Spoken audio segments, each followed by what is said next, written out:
Alright, let's take a look at another example. It says in lesson 1.3, page 19, Luke found more support for Stefan's conjecture that the difference between consecutive perfect squares is always an odd number. Alright, so let's take a look and let's prove this. So here is our proof. Alright, let's pick two consecutive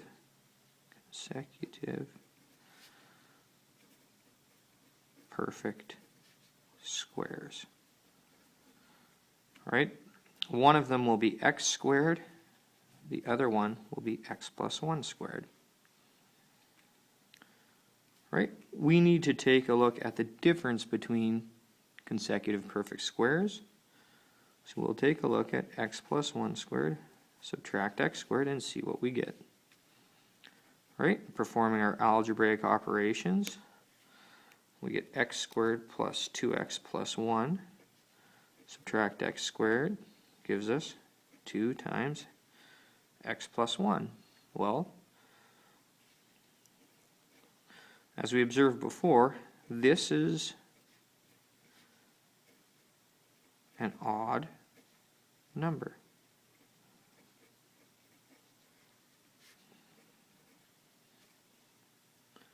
Right, which is what we wanted to prove. The difference between two consecutive perfect squares gives us an odd number. And so our conjecture is proven.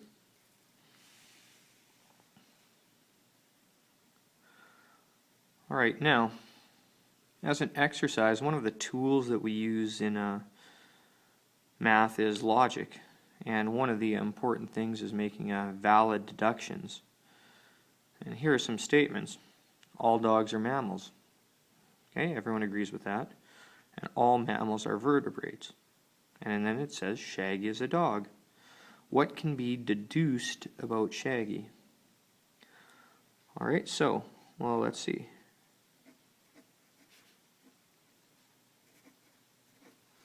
Alright, Shaggy is a dog. So, because all dogs are mammals, we get Shaggy is a mammal.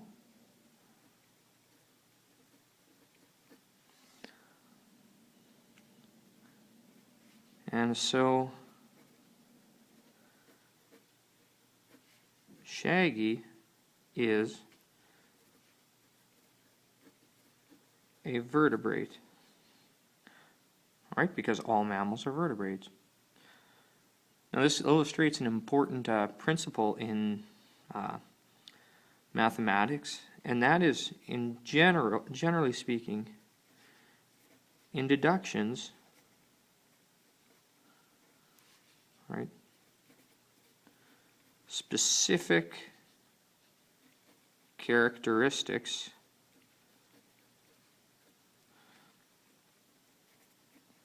imply general, but not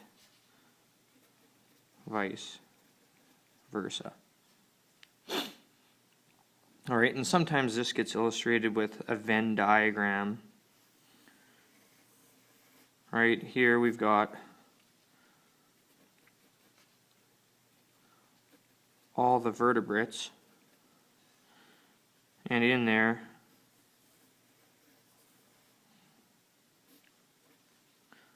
we've got all the mammals.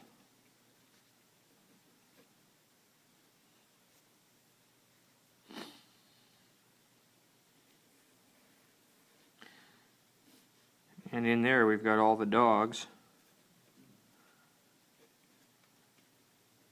And in there, there's Shaggy.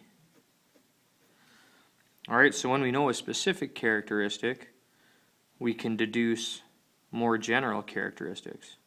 But if we're given something like Shaggy is a vertebrate, we cannot deduce any of the more specific characteristics.